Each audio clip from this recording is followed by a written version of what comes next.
మా రాష్ట్ర అధ్యక్షుడు విరాహత్ అలీ గారిని వేదిక మీదకి రావాల్సిందిగా కోరుతున్నాం. అదేవిధంగా ఈ కార్యక్రమానికి మనం పిలవగానే వచ్చినటువంటి కవిత గారిని కూడా వేదికని అలంకరించవలసిందిగా కోరుతున్నాం. అదేవిధంగా ఈ కార్యక్రమానికి మోడరేటర్గా ఉడుమల సుధాకర్ రెడ్డి గారు, times of India senior editor గారు, వారిని కూడా వేదికను అలంకరించవలసిందిగా మీ అందరి తరపున కోరుతూ కార్యక్రమాన్ని నిర్వహించవలసిందిగా వారిని కోరుతున్నాం.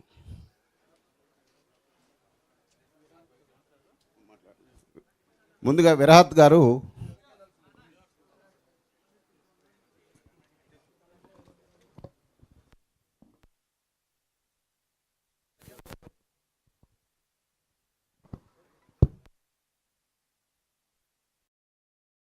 తెలంగాణ రాష్ట్ర వర్కింగ్ జర్నలిస్టుల సంఘం ఇవాళ నిర్వహిస్తున్నటువంటి తెలంగాణ రక్షణ సేన పార్టీ వ్యవస్థాపకురాలు, అలాగే నాడు జాగృతి సంస్థ వ్యవస్థాపకురాలు కల్వకుంట్ల కవిత గారితో నిర్వహించినటువంటి ఈ మీట్ ద ప్రెస్ కార్యక్రమానికి ఆయా పత్రికలు, న్యూస్ ఛానల్స్ నుండి విచ్చేసిన జర్నలిస్ట్ మిత్రులందరికీ స్వాగతం, సుస్వాగతం. మీ అందరికీ తెలుసు మిత్రులారా, జర కెమెరామెన్ జర్ర ప్లీజ్. రెండవది నేను రిక్వెస్ట్ చేస్తున్నా, బయట వాళ్ళు దయచేసి అక్కడ కెమెరాలకు అడ్డంగా వెళ్ళకండి, వాళ్ళకి ఇబ్బంది పడతారు. మీకేమైనా ఫోన్లు గిన వస్తే అక్కడే మాట్లాడండి, లేదా మీ మీటింగ్ అయ్యేంత వరకు సైలెంట్లో పెట్టుకోవాలని మీతో రిక్వెస్ట్ చేస్తున్నా. మిత్రులారా, మీ అందరికీ తెలుసు ఈ యూనియన్కి ఒక సంప్రదాయం ఉంది. ఇది ఇప్పటి సంప్రదాయం కాదు, ఒక 50 ఏళ్ళుగా కొనసాగుతున్న సంప్రదాయం. ఆనాడు ఉమ్మడి రాష్ట్రాల్లో కావచ్చు, ఆ తర్వాత ప్రత్యేక తెలంగాణ రాష్ట్రంలో కావచ్చు.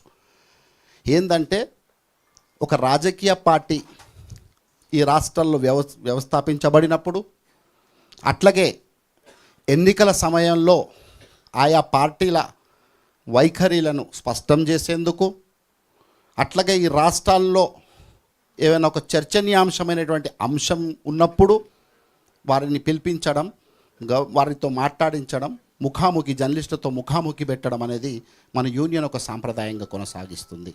ఆ సాంప్రదాయంలో భాగంగానే ఇవాళ మనం కవిత గారిని మన యూనియన్ ద్వారా వారిని ఆహ్వానించాం.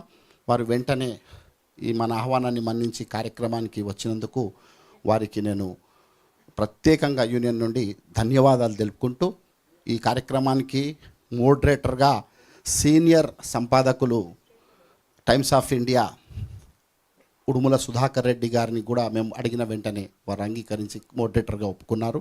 వారికి కూడా స్వాగతం పలుకుతూ ఈ కార్యక్రమం నిర్వహించాల్సిందిగా సుధాకర్ రెడ్డి గారిని కోరుతున్నాను. థ్యాంక్ యూ విరాహత్ అలీ గారు అండ్ రామనారాయణ గారు. We have here the Chief Minister aspirant of Telangana, Kalvakuntla Kavita, who founded Telangana Rakshana Sena. So we will be asking a lot of questions. Chala prashnalu unnai manandarki. Aithe konni ground rules మీ అందరికి తెలుసు. I want to reiterate. ఒకరు ఒక ప్రశ్న మాత్రమే అడగాలి. ప్రశ్నని సూటిగా సుత్తి లేకుండా అడగండి. ప్రశ్న అడిగిన తర్వాత ఆ మైక్ని పట్టుకొని పిండేయకుండా పక్కన వాళ్ళకి ఇచ్చేయండి. తర్వాత అందరూ ఒకేసారి అడగకుండా ఒకరి తర్వాత ఒకరు అడగండి.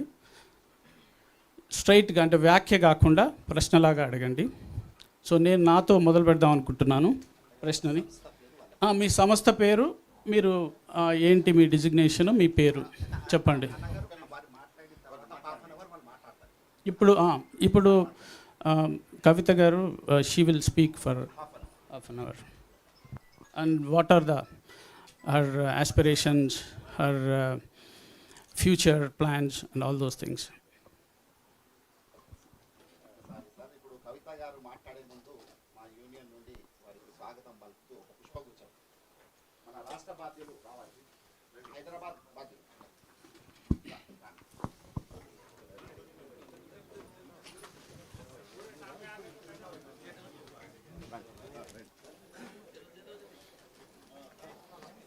So on behalf of Telangana State Union of Working Journalists, she is being welcomed here.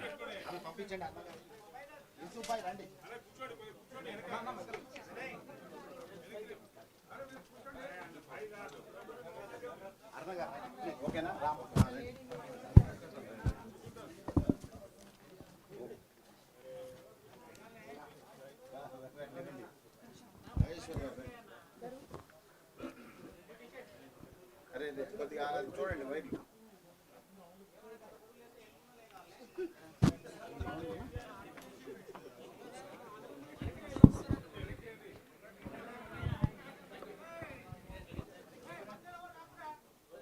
ఓకేనా?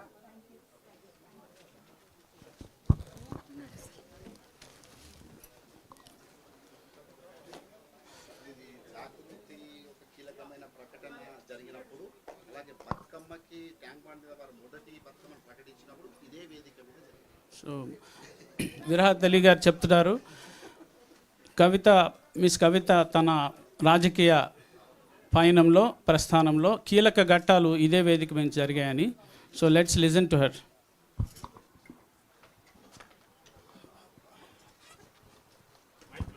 జై తెలంగాణ. ఓకేనా? జై తెలంగాణ. అందరికీ నమస్కారం.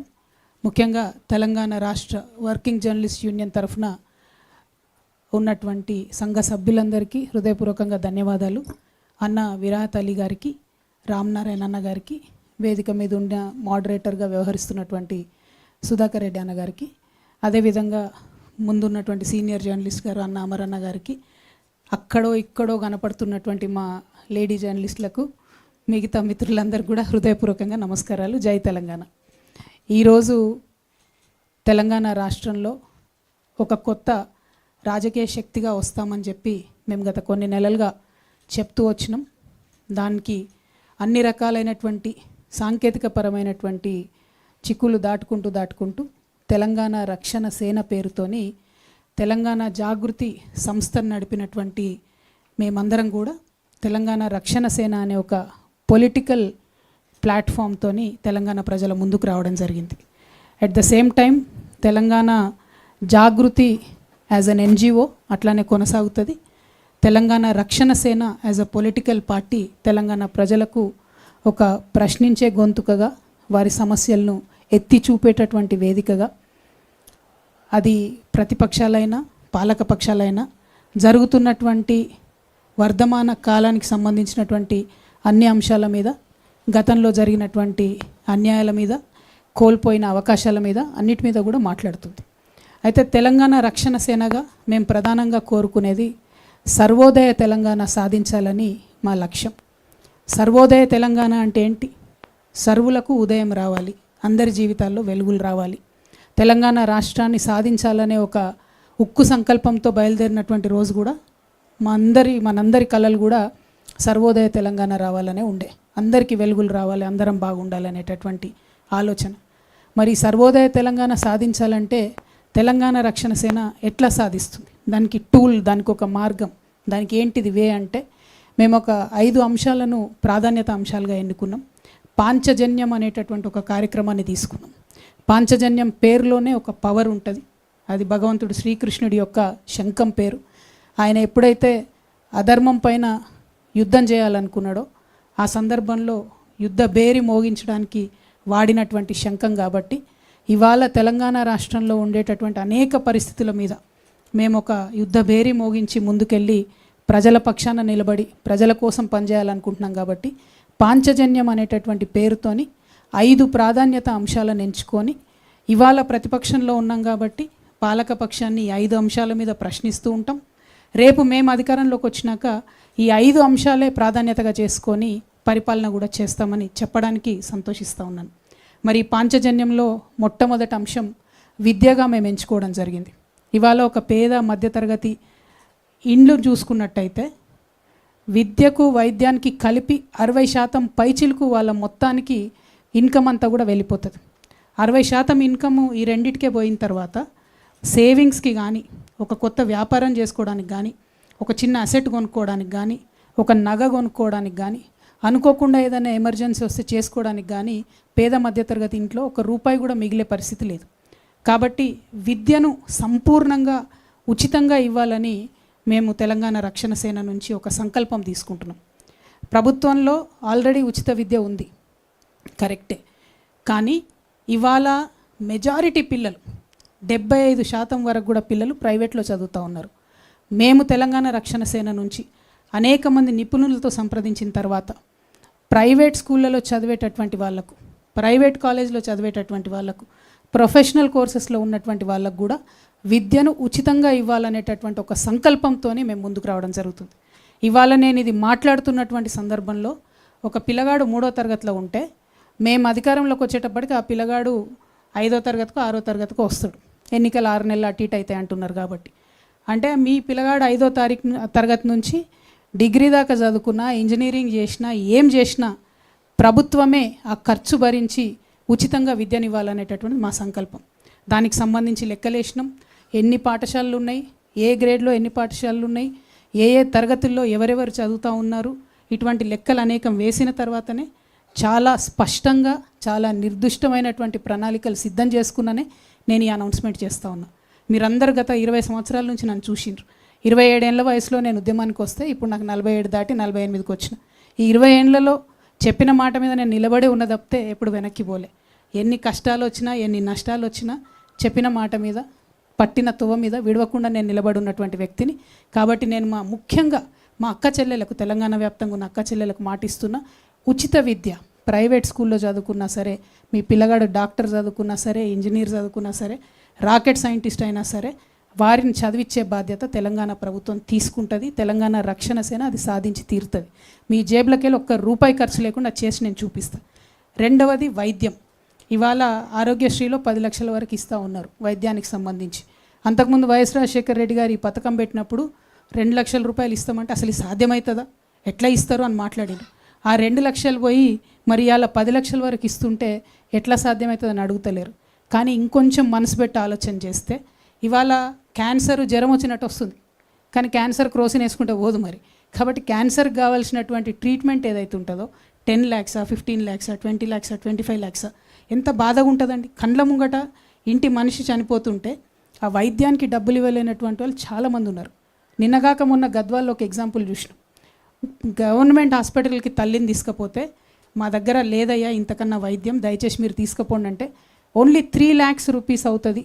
తెలిసి కూడా ఎక్కడికి తీసుకుపోదాము, ఎట్లా తీసుకుపోదాము, ఆడికి తీసుకుపోయాక 3 లక్షలు అంటారు, చేర్చినాక 15 లక్షలు అంటారు. మా పరిస్థితి ఏందని తల్లిని పోన్లే బతికింది కదా ఉన్నన్నాళ్ళని సర్ది పెట్టుకునే పరిస్థితి ఇవ్వాలంటే కూడా తెలంగాణ రాష్ట్రంలో ఉన్నది. అంటే ప్రపంచమంతానేమో లైఫ్ స్పాన్ పెరుగుతుంది, 90 years 95 years బతుకుతారు. తెలంగాణ వాళ్ళం ఎందుకు కాంప్రమైజ్ కావాలి? నిన్న మొన్న నేను ఈ పార్టీ ప్రకటన చేసినప్పుడు ఈ మాట మాట్లాడితే కొంతమంది విమర్శ చేశారు. ఎట్లా సాధ్యమవుతుంది అంటే, ఫ్రీ మీల్స్ పెట్టాలని ఆనాడు అనుకున్నప్పుడు సాధ్యమవుతుంది అనుకోలే, స్కూళ్ళల్లో సాధ్యమైంది. ఇలా దేశమంతా అదే పనిచేస్తుంది. ఆనాడు ఆరోగ్యశ్రీలో 2 లక్షలు ఇస్తామనుకున్నప్పుడు సాధ్యం కాదనుకున్నారు, సాధ్యమైంది. ఇలా అనేక రాష్ట్రాలు ఫాలో అవుతున్నాయి.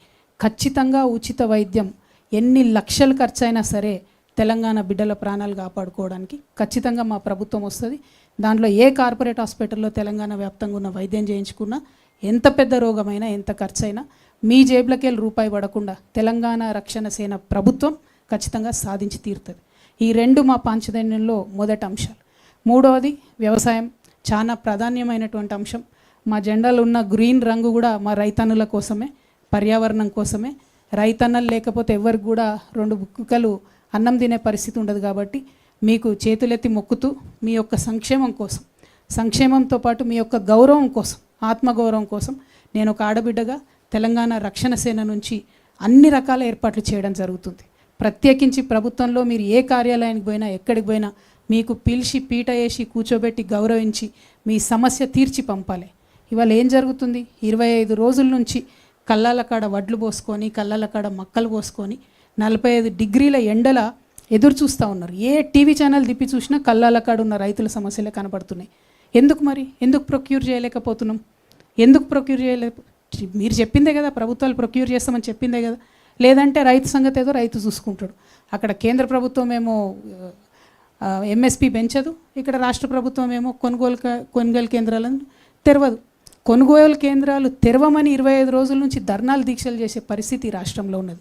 నేను మళ్ళీ మాట ఇస్తా ఉన్నా, ఆ పరిస్థితి మీకు ఉండదు. తెలంగాణ రక్షణ సేన అధికారంలోకి వస్తే మీ దగ్గర నుండి కొన్నటువంటి రైస్ని ఏం చేయాలనేటటువంటి ఆలోచన కూడా పెట్టుకొని చెప్తా ఉన్నాం. రైస్ని ఎక్స్పోర్ట్ చేసేటటువంటి పరిస్థితి ఉంది. ప్రభుత్వాలు ముందడుగు వేస్తలేరు. ఒక కార్పొరేషన్ పెట్టండి, ఎక్స్పోర్ట్ చేయండి రైస్, లైసెన్స్ తీసుకోండి, దాన్ని ఏమైనా వాల్యూ యాడ్ చేయండి. ఏమి చేయకుండా మేము కొంటే మాకు నష్టం వస్తుందని చెప్పి అనవసరంగా రాజకీయపరమైనటువంటి అంశాలను ముందుకు తీసుకొచ్చి బోనస్ ఇస్తాం అని చెప్పి బోగస్ మాటలు చెప్పి ప్రజల్ని మోసం చేయడం తప్పితే నిజంగా రైతన్న ఆవేదన అర్థం చేసుకుంటలేరు. మేము పోయి చూస్తూ ఉన్నాం, ఊర్ల పొంట తిరుగుతూ ఉన్నాం. మొన్న జాగృతి జనంబాట కార్యక్రమంలో పోతే ఎంత బాధ అనిపించిందంటే, ఒక రైతును పాపం మక్క రైతునాడ ఆ రోజు కలిసినాం మేము, తెల్లారైన గుండెపోటుతో చనిపోయిండు. ఆ రోజే మేము పోయినప్పుడు చెప్పిండు, అక్క 4 రోజులైంది అక్క వచ్చి ఇక్కడనే ఉంటున్నాం, కావలిగా వస్తున్నాం, ఘోరమైన పరిస్థితి ఉంది అని చెప్పిండు. తెల్లారి అదే రైతు అదే కుప్ప మీద కూలి చనిపోతే నిజంగా నాకైతే ఇప్పటికి కూడా షివరింగ్ వస్తుంది అది తలుచుకుంటే కూడా. అంటే ఒక ప్రాణం అంటే మనకు ఎంత విలువ లేకుండా పోయిందంటే, ఎక్కువ మంది ఉన్నాం మనం, 140 కోట్ల మంది ఉన్నాం కాబట్టి ఒక రైతు చచ్చిపోతే ఒక చిన్న సింగిల్ కాలం వార్త అయిపోయినందు తప్పితే నిజంగా ఎవరు స్పందించే పరిస్థితి లేదు. కానీ నేను స్పందించాలనుకుంటున్నాను, ఎందుకంటే జీవితం విలువ నాకు నేర్పింది.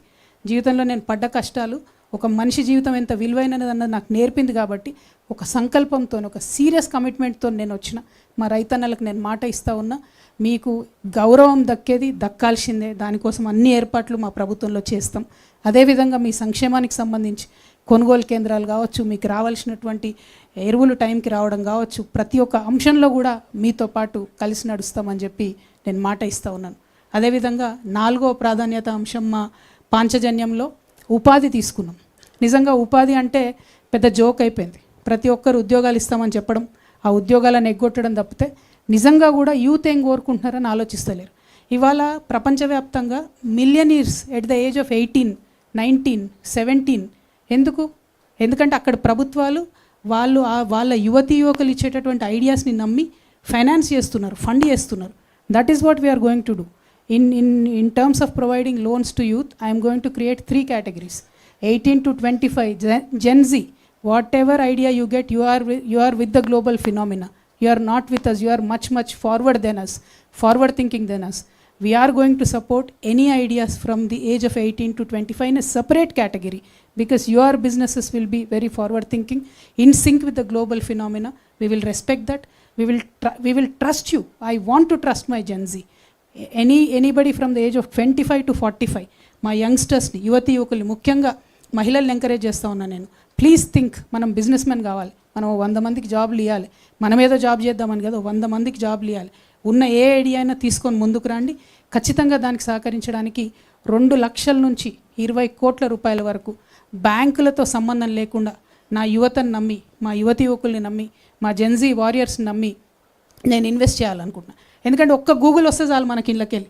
3 ఏళ్ళు 4 ఏళ్ళు 5 ఏళ్ళు ఇన్వెస్ట్ చేస్తే ఒక్క గూగుల్ వస్తే చాలు, ఒక్క వాట్సాప్ వస్తే చాలు, ఒక్క అమెజాన్ వస్తే చాలు. We're set for life. ఎవరు? మన రాష్ట్రంలో అద్భుతమైనటువంటి ఆదాయం వస్తుంది.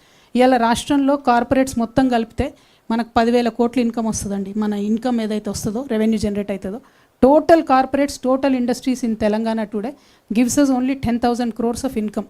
But imagine if we trust our youngsters, if we invest this money every year, 1, 2, 3 industries click అయినా కూడా ఆ ఇన్కమ్ ఎక్కడికో పోతుంది, స్టేట్కి కూడా ఇన్కమ్ వస్తుంది. I want to trust my youngsters.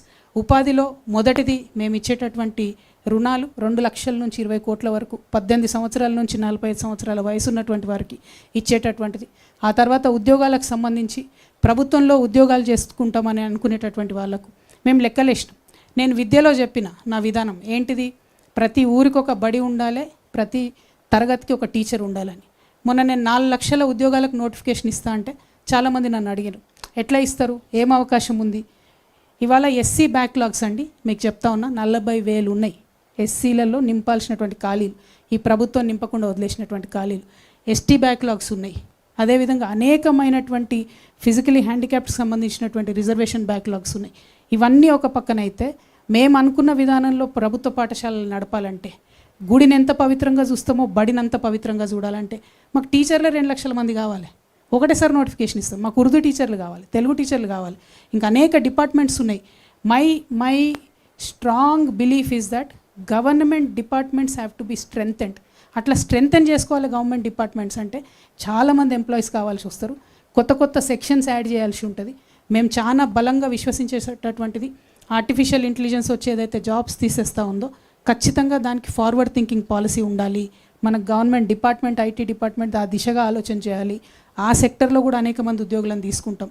Senior citizens ఉన్నారండి, వాళ్ళకు ఒక యాక్ట్ ఉంది, మన పోలీసు వాళ్ళకే తెలియదు. ఎట్లుంటుందంటే సీనియర్ సిటిజన్స్ పోయి కంప్లైంట్ చేస్తే సపరేట్ టేబుల్ వేసి కుర్చేసి వాళ్ళకు సపరేట్ రిజిస్టర్ మెయింటైన్ చేసి పోలీస్ స్టేషన్లో యాక్చువల్లీ రాయాలి. మన పోలీసు వాళ్ళకే ఆ నాలెడ్జ్ లేదు. ఈ వేదికగా డీజీపీ గారు నేను రిక్వెస్ట్ చేస్తూ ఉన్న, కొత్తగా ఆయన డీజీపీ గారికి కంగ్రాచులేషన్స్ సివి ఆనంద్ గారు. బట్ సీనియర్ సిటిజన్స్కి సంబంధించి అనేకమైన నేరాలు జరుగుతూ ఉన్నాయి, వాటి మీద దయచేసి దృష్టి పెట్టండి. రేపు మా ప్రభుత్వం వస్తే సీనియర్ సిటిజన్స్కి సంబంధించి ఖచ్చితంగా ఒక సపరేట్ వింగ్ ఉంటుంది, డిపార్ట్మెంట్ ఉంటుంది. ఇన్ఫ్యాక్ట్ జెరియాట్రిక్ మినిస్ట్రీ అనేటటువంటిది ఒకటి ఈ దేశంలో ఉండాలి, not only in the state. Geriatric ministry has to be there. ఎందుకంటే ప్రధానమంత్రి మోడీ గారు మాట్లాడుతూ ఉంటారు, 140 కోట్ల దేశంలో డెమోగ్రఫిక్ డివిడెండ్ని మేము తీసుకోవాలి అంటారు. But how will you take it when your population is going to age? What will you do? How will you tackle the social burden after 65 years of age?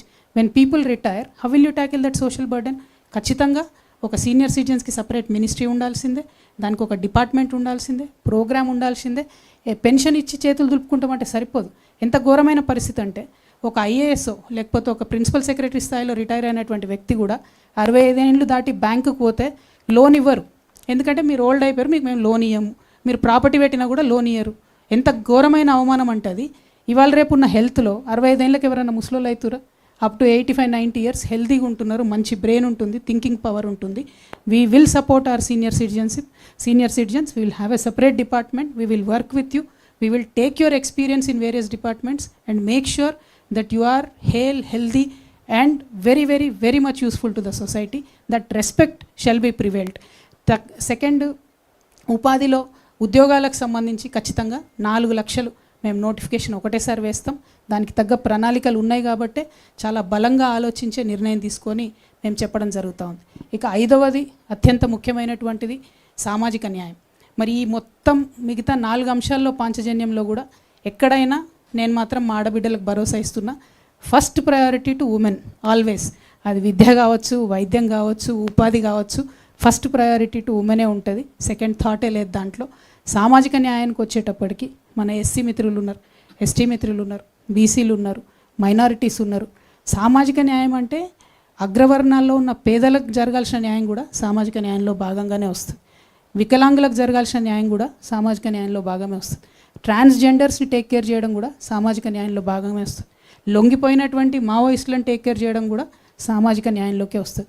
సైన్యంలో రిటైర్ అయ్యి వచ్చి ఇక్కడ సేవలు అందించాలనుకుంటున్నటువంటి వాళ్ళ సేవలు తీసుకోవడం కూడా సామాజిక న్యాయంలో భాగమే వస్తుంది. సీనియర్ సిటిజన్స్ కూడా సామాజిక న్యాయంలో భాగమే వస్తుంది. మానసిక వికలాంగులు ఉన్నటువంటి తల్లిదండ్రులు, వాళ్ళ బాధలు వర్ణనాతీతం ఉంటుంది, వాళ్ళను స్పెషల్గా టేక్ కేర్ చేయడం కూడా సామాజిక న్యాయంలోని భాగంగానే వస్తుంది. ప్రతి ఒక్కరికి ఇల్లు ఉండాలి అనేటటువంటి ఆలోచన కూడా సామాజిక న్యాయంలో భాగంగానే వస్తుంది.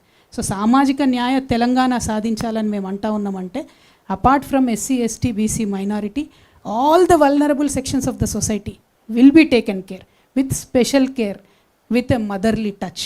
చాలామంది అవాకులు చెవాకులు పేలుతూ ఉన్నారు సోషల్ మీడియాలో. నేను అమ్మలాగా పరిణితి చెందాలనుకుంటున్నా అని చెప్తే అమ్మెట్లయితావు, నువ్వు అమ్మెట్లయితావు అంటున్నావు. 100% చెప్తున్నా. ఇయాలటి ప్రభుత్వాలకు మదర్లీ టచ్ లేదు కాబట్టే, అమ్మతనం లేదు కాబట్టే పరిపాలన సరిగ్గా జరుగుతలేదు. వికలాంగులండి, నేను నా కళ్ళతో చూసిన. నేను నిజామాబాద్ ఎంపీగా ఉన్నప్పుడు కలెక్టర్ ఆఫీస్కి ఏదో ఓపెనింగ్ ఏదో ఉంటే పోతే ఒక ఆయన లిటరల్లీ దేక్కుంటూ వస్తున్నాడు, ఆయనకి ఇయ్యలేదు. నేను కలెక్టర్కి అన్నీ చెప్పిన, కనబడతలేదనే ఈయనకు అవసరమని తెలియదా మీకు వికలాంగుల కంటే? కండ్ల ముందు కనబడ్డా కూడా సర్టిఫికేట్ ఉంటేనే ఇస్తాడట. ఏడికి తెచ్చుకోవాలి ఆయన సర్టిఫికేట్? ఏడికెళ్ళి తెచ్చుకోవాలి? నీకు కండ్ల ముందు కనబడితే నువ్వు ఆయనను పిలిపించుకొని కూర్చేసి సర్టిఫికేట్ ఇవ్వచ్చు కదా. ఎక్కడన్నా వికలాంగులకు మనం ఇంత పెద్ద సెక్రటేరియట్ కట్టినాం, ఒక్క ర్యాంప్ లేదండి, ఒక్క స్పెషల్ బాత్రూమ్ లేదండి వికలాంగులకి. ఇవాళ గవర్నమెంట్ ఏం చెప్తుంది, ఆర్టీసీలో నేను ఫ్రీ బస్ ఇస్తున్నా అని చెప్తుంది. వికలాంగులకు ఇవ్వడానికి మీకు మనసు వస్తలేదా? వికలాంగులకు ఇయ్యరాదా ఫ్రీ బస్సు? మీ కాంగ్రెస్ పార్టీ మేనిఫెస్టోలో, నేషనల్ మేనిఫెస్టోలో ఏం పెట్టిరంటే ఫిజికలీ హ్యాండిక్యాప్డ్ ఉన్నటువంటి వాళ్ళకు కోఆప్షన్ మెంబర్స్ ఇస్తామని పెట్టిండ్రు. మరి ఏం చేస్తున్నారు మీరు? మొన్ననే మున్సిపల్ ఎన్నికలైన కోఆప్షన్ సభ్యులు ఇచ్చిండ్రు, ఎందుకోసం పట్టించుకుంటలేరు మీరు? అది అంటే ఒక మదర్లీ టచ్తో పరిపాలన జరిగినప్పుడు most vulnerable sections will be addressed first. అందుకే సామాజిక న్యాయ తెలంగాణ రావాలే ఉంటుంది అని నేను చెప్పి కోరుతా ఉన్నాను. ఆ దిశగా మేము ప్రయాణం చేస్తాం. పాంచజన్యంలో ఉన్నటువంటి 5 అంశాల్లో ఏదైతే సామాజిక న్యాయం గురించి నేను మాట్లాడుతున్నానో, ఎస్సీలకు సంబంధించి సపరేట్ సబ్ ప్లాన్ మన రాష్ట్రంలో ఉంది. కానీ కాంగ్రెస్ ప్రభుత్వం మొన్నటి లెక్కలు చెప్తా last year literally last year లెక్కలు చూసుకుంటే 25-26 లెక్కలు చూసుకుంటే దే అలొకేటెడ్ అరౌండ్ 33,000 crores 33,000 కోట్లను ఎస్సీలకు అలొకేషన్ చేశారు. కానీ ఖర్చు పెట్టింది ఎంత? 14,000 కోట్లు. అంటే ఒకటే ఒక సంవత్సరంలో 19,000 కోట్లు ఎస్సీలకు ఎగ్గొట్టినటువంటి ప్రభుత్వం కాంగ్రెస్ ప్రభుత్వం. రేపటి నాడు మా ప్రభుత్వంలో అట్లా జరగదు. ఖచ్చితంగా అది దళితులకే ఖర్చు అవుతుంది. ఈ 19,000 కోట్లు ఎగ్గొట్టిన దాంట్లో ఈ దళిత బిడ్డలకు ఉన్న ఫీ రియంబర్స్మెంట్ కవర్ చేయొచ్చు, వారి ఆంటర్ప్రినర్షిప్ కవర్ చేయొచ్చు, వారికి కావాల్సిన వెల్ఫేర్ కవర్ చేయొచ్చు, అనేకమైన చోట్ల రోడ్లు వేయచ్చు. కానీ అవేం చూడట్లే. 19,000 కోట్లు దళితులకు ఎగ్గొట్టారు. ఎస్టీ సబ్ ప్లాన్లో కూడా 9,000 కోట్లు ఎగ్గొట్టారు. Allocated 17,000 crores, spent only about 8 or 9,000 crores. 9,000 కోట్లు వీళ్ళకు కూడా ఎగ్గొట్టారు. అట్లానే బీసీలకు ఏం చెప్పినారు? ప్రతి సంవత్సరం 20,000 కోట్లు ఇస్తామని చెప్పారు. ఈ 3 ఏళ్లలో కలిపి అలొకేషన్స్ పక్కన పెడితే ఖర్చు పెట్టింది మాత్రం 5,000 కోట్లు. అంటే 56% ఉన్నారని చెప్తున్న బీసీలకు కేవలం ఖర్చు పెట్టింది 5,000 కోట్లు. అందులో మళ్ళీ మన దగ్గర ఒక 50-60 ఫెడరేషన్లు కార్పొరేషన్లు ఉన్నాయి, ఎంబీసీలకు కార్పొరేషన్లు ఉన్నాయి, అనేక కులాలకు కార్పొరేషన్లు ఉన్నాయి. ఒక్కటంటే ఒక్క రూపాయి కూడా ఇవ్వలేదండి. ఎంబీసీ కార్పొరేషన్కి ₹1 ఇవ్వలే, ఎవరికి ₹1 ఇవ్వలే. మొత్తం లిస్ట్ ఉంది, తర్వాత మీకు సర్క్యులేట్ చేయమని చెప్తాను నేను. ₹1 కూడా ఇవ్వలే. అంటే అలొకేటెడ్ ఫండ్స్ హక్కుభుక్తంగా వచ్చినటువంటి డబ్బుల్ని కూడా ఖర్చు చేయకపోవడం. ఇక మైనారిటీస్కి ఏం చెప్పిండ్రు? बहुत बातें बोले माइनॉरिटीज़ को, 400 करोड़ देते बोल के बोले. एलोकेशन हर साल 400 करोड़ करे, खर्च बिल्कुल नहीं करे. वक्फ के ज़मीनों को जुडिशल स्टेटस देते बोल के रेवंत रेड्डी साहब भी बोले. मैं पिछली सरकार की बात नहीं कर रही हूँ, अब की जो सरकार है इनके जो वायदे हैं, हम कुछ आसमान नहीं पूछ रहे, फलक देने के लिए नहीं पूछ रहे. आप जो वादा करें बस वो वादे को पूरा करने के लिए पूछ रहे, वो भी नहीं कर रहे. उन्होंने 4,000 crores दे रहे, खर्चा बिल्कुल आधा भी नहीं होता. जो अपने बच्चों को ओवरसीज स्कॉलरशिप देना है वो नहीं दे रहे. रिजर्वेशन की तो बात ही नहीं करते ये रेवंत रेड्डी साहब बिल्कुल, क्योंकि वो सीएम तो हमारे तेलंगाना के है लेकिन उनका सिम कार्ड दिल्ली का है भाई, तो दिल्ली को आंसरबुल है वो, इसीलिए बिल्कुल रिजर्वेशन के बात ही नहीं करते उन्होंने. Other than that anything related to minorities, no special interest. They promised Christian minorities, women particularly will be given 50,000 loans. Zero allocation till now, not even one single Christian woman got any loan. Sikh minorities, they were promised to be given a separate corporation. Nothing to that regards. So anything related to minorities, religious minorities, Congress government has utterly failed them. So in this sense, ఈ కాంగ్రెస్ ప్రభుత్వాన్ని మనము అనేక రకాలుగా చెప్పొచ్చు, but మా పాంచజన్యాన్ని నేను పూర్తి చేసి మళ్ళీ అటువైపు వెళ్తా. సో అల్టిమేట్గా మేము అనుకునేటటువంటి పాంచజన్యం అనేటటువంటి కార్యక్రమంతో సర్వోదయ తెలంగాణ సాధిస్తామనే విశ్వాసం మాకున్నది. మా ఆడబిడ్డల్ని, మా రైతన్నల్ని, మా యువ మిత్రుల్ని, మా జెన్జీ వారియర్స్ని ప్రతి ఒక్కరిని నేను రిక్వెస్ట్ చేస్తూ ఉన్నా. తెలంగాణ రక్షణ సేన వచ్చిందే తెలంగాణ ప్రజల ఆకాంక్షలను రక్షించడం కోసం. అందరికన్నా ముఖ్యంగా ఎవరైతే ఉద్యమకారులు, ఎవరైతే అమరవీరులు తెలంగాణ కోసం ప్రాణాలు అర్పించిండ్రో ఆ ఉద్యమకారుల కోసం సపరేట్గా 1,00,000 సూపర్ న్యూమరీ జాబ్స్ వేస్తామని చెప్పినాం. ఆ రోజు ఎందుకు వేస్తాం ఈ సూపర్ న్యూమరీ జాబ్స్? ప్రతి ఊర్లో మేము చెప్పేటటువంటి ఈ పాంచజన్యం ఇంప్లిమెంట్ అవుతుందా లేదా చూసేదే, కాపలా కాసేదే మా ఉద్యమకారులు.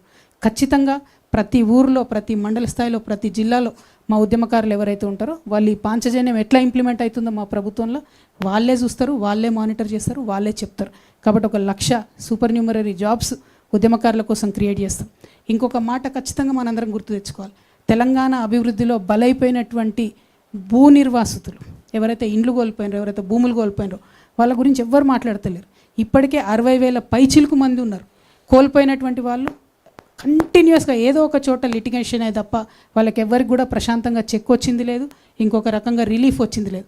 కాబట్టి భూ నిర్వాసితుల పక్షాన తెలంగాణ రక్షణ సేన ఉంటుందని చెప్పి వాళ్ళందరికీ విశ్వాసం కల్పిస్తూ మీకు అవసరమైతే లీగల్ హెల్ప్ కూడా మేము చేస్తామని ఈ సందర్భంగా తెలియజేస్తూ ఉన్నాం. మరి ఇవన్నీ ఒక ఎత్తు అయితే మేము ఖచ్చితంగా ఇప్పుడు అధికారంలో ఉన్నటువంటి కాంగ్రెస్ పార్టీ మీద ఈ 2 years సీఎం గారు చెప్తున్నట్టు ఇంకో 6 నెలలు బోనస్ అయితే 2.5 years అలుపులేని అలసట్లేని పోరాటం ఖచ్చితంగా చేస్తాం. ఈ 5 అంశాలే కాదు, ఏదైతే వల్నరబుల్ సెక్షన్స్ గురించి నేను చెప్తూ వచ్చానో వాళ్ళందరి వెల్ఫేర్ కోసం కూడా ప్రయత్నం చేస్తాం. But at the same time మీ అందరితో నా రిక్వెస్ట్, పత్రికా మిత్రులందరూ కూడా ఇప్పుడున్నటువంటి కాంగ్రెస్ ప్రభుత్వం ఎంత అమానవీయంగా ప్రవర్తిస్తుందన్న విషయాన్ని కూడా దయచేసి మీరు ప్రజలకు చెప్పాలని కూడా నేను కోరుతున్నా. వెలుగుమట్లలో ఇల్లు ఊలగొడితే ఒక పసికందు నిండు గర్భిణి పాపం ఆమె గర్భస్రావం అయితే పసికందు చంపేశారు. అదేవిధంగా కుమ్మెర గ్రామంలో ఒక 2 నెలల పాప చచ్చిపోతే ఇంతవరకు కనీసం కదలిక లేదు, ఎఫ్ఐఆర్ లేదు, ఎవరైతే దాష్టికం చేసినో వాళ్ళని అరెస్ట్ చేయలేదు. అది కేవలం కుల వివక్షతో జరిగినటువంటి దాడి. అయినా ప్రభుత్వం ముందుకు రాకపోవడం నిజంగా చాలా అన్యాయం. ఇంకొక పక్క ఈ గురుకులాల్లో పిల్లలు పిట్టలు చచ్చిపోయినట్టు చచ్చిపోతారు. విద్యాశాఖ మంత్రి ముఖ్యమంత్రి గారే, కానీ రివ్యూ చేయరు, మాట్లాడరు, ఆ తల్లిదండ్రులకు రిలీఫ్ ఇయ్యరు, ఏమి కూడా చెప్పరు. ఇంకొక మాట, ఎక్కడైతే గురుకులాలలో ఆడపిల్లలు ఉన్నారో, 10th క్లాస్ పిల్లలు ఉన్నారో, అనేక చోట్ల సెక్యూరిటీ ఇష్యూస్ ఉన్నాయి. ఎక్కడ కూడా కనీసం వాచ్మెన్ కూడా లేని పరిస్థితి, వాళ్ళు ఇబ్బంది పడుతున్న పరిస్థితి, ఎక్కడ కూడా కనీసం ఒక కౌన్సిలర్ లేనటువంటి పరిస్థితి. అయినా కూడా ముఖ్యమంత్రి గారికి రివ్యూ చేసే తీరిక కూడా లేదు.